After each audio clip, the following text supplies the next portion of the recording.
in my opinion, it's such subtleties that go into a treatment like that. You just can't repeat it twice. Like I tried, but I couldn't get exactly. It was missing something. So I don't think the third verse one's as good as the first two verses, but it's still fine. Has its own thing to it. And then a bunch of guitars come in harmony, which that's something I figured out in the studio. I don't even know what I played. The chords there are this.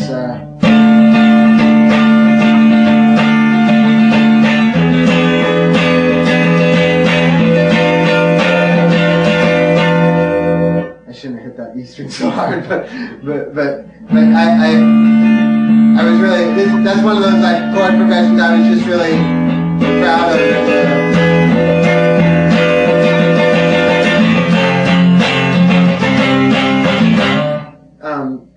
I like this chord with the E and the bass. You're playing these sort of like diminished notes, so you feel like it's all right to move up a minor third, but you retain that E in the bass, and it's just a really good dark. And so while that's going on, there's a bunch of guitars playing in harmony with it. I guess like 3 different guitars.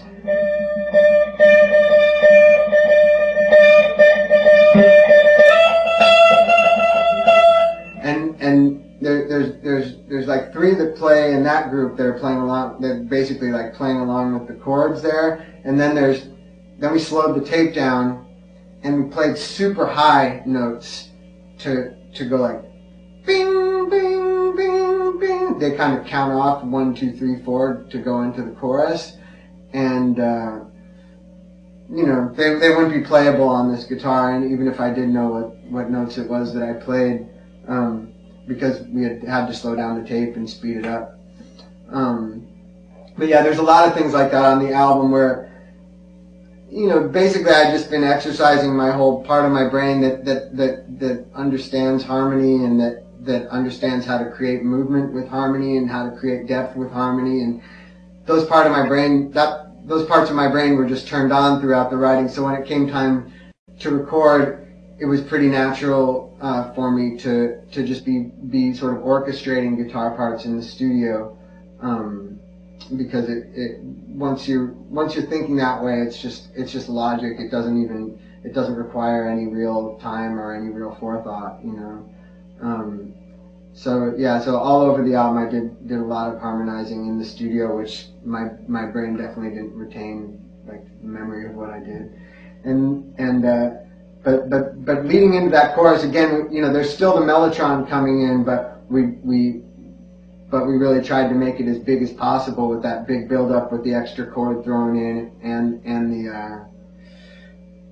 all the harmonized guitars, and then that chorus, it's a double chorus, and the first half of it is like the other ones with just the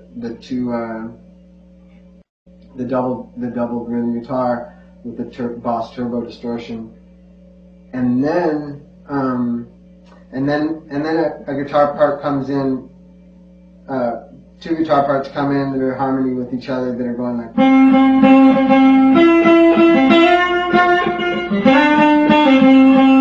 They sound funny right now because it sounds like this is the root, but really it's.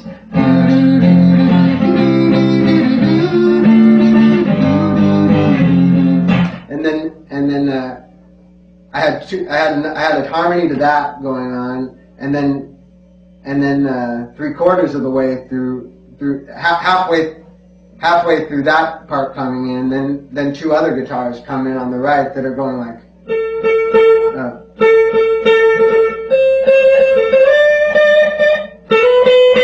And that probably either that part or something like it, and a harmony to that come in on the right. So you've got a full like kind of clean harmony, separate groups of harmonies going on, one in the left speaker and one in the right speaker.